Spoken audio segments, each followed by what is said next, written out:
Hey everybody, this is Otakuz with a Z, and I'm the Chester, and I'm gonna do a review for Shadows of the Damned by Suda51. Shadows of the Damned, you can get on Xbox 360 and PS3 right now. It's really awesome. It was written and directed by Suda51, and it was produced by the creator of Resident Evil. His name escapes me right now, but the creator of Resident Evil produced it, and it is actually really awesome. You play as a guy named Garcia Hotspur. He's essentially the Mexican version of Dante from Devil May Cry. He's a demon hunter. He has an awesome attitude. He has a gun. He doesn't have a sword though, but he just has a gun, and he gets by very well with that. Um, I would say it plays kind of like Resident Evil 5. It wasn't so fucking busted, and that's saying a lot because I actually almost like Resident Evil 5, but I thought the controls were sort of busted. And this, it plays just like it, except it's not as jacked. So that's something to take into consideration if you love Resident Evil games. It can be very painfully linear, but in a good way. Actually, someone say I say painfully linear in that you can't backtrack really at all. If you miss something, you have to reload your save and go and redo something because it just keeps going forward. You can't go back. There's no chapter select or anything. You just got to keep trekking forward.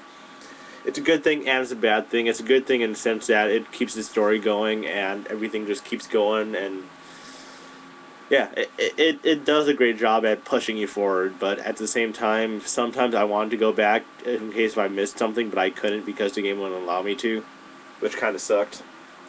Um, it is very funny. Like, it is some of the best dialogue I've heard in a game in a while, and Suda51 is known, like, for his witty dialogue in his games and everything. Like, references to pop culture and just all these little funny jokes you get here and there. They are really great. You have a talking skull named Johnston, who is also your gun pictured right here. He talks to you, and he's really funny.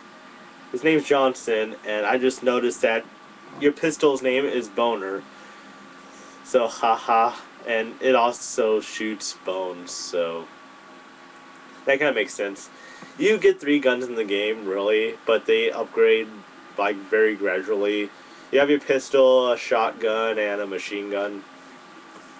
Machine gun shoots teeth, and the shotgun shoots skulls. They just all shoot bones, and it's really funny. But they upgrade as you defeat bosses, so they don't get very stale.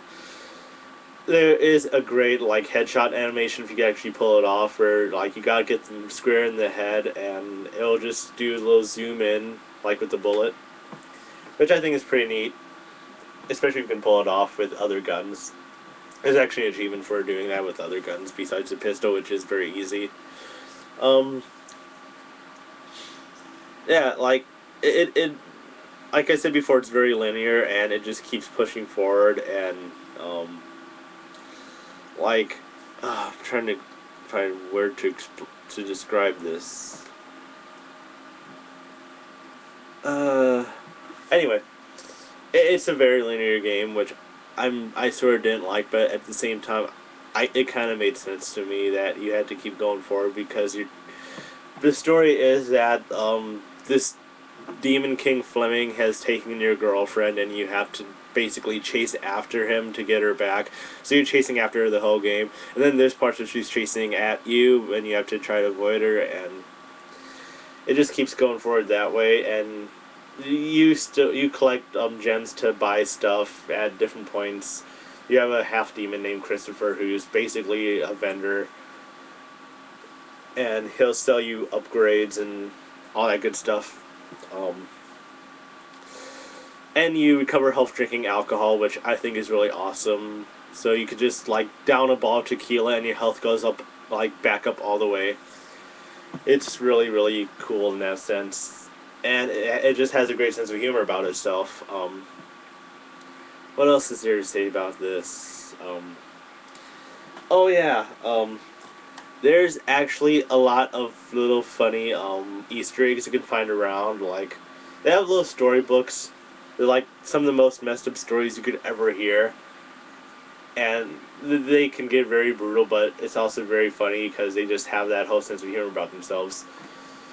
Like, it can be a very serious game, but like they went and made it really funny, and it has all the little like signature like Suda 51 traits, like a little game inside of a game, and you know that kind of stuff that he has in all his games, like No More Heroes. There's a lot of similarities there.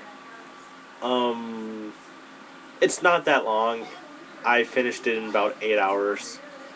10 hours if you try to go out of your way and get everything. But I've heard of people like beating this in one sitting.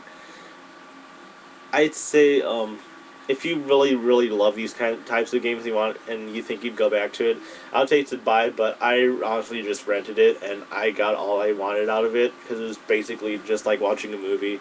That's how I wanted to compare like it being linear too. It was like watching a movie, and then you just shoot stuff in between the scenes. Like not shoot stuff with the camera, but like boom, boom, boom. Yeah. Anyway, it's a very good game. I would say it is a strong 8 out of 10. Like, I would think it would be like a 10 out of 10 if it wasn't so. If there's a chapter select option, and if there was anything like more to the main game than just going forward.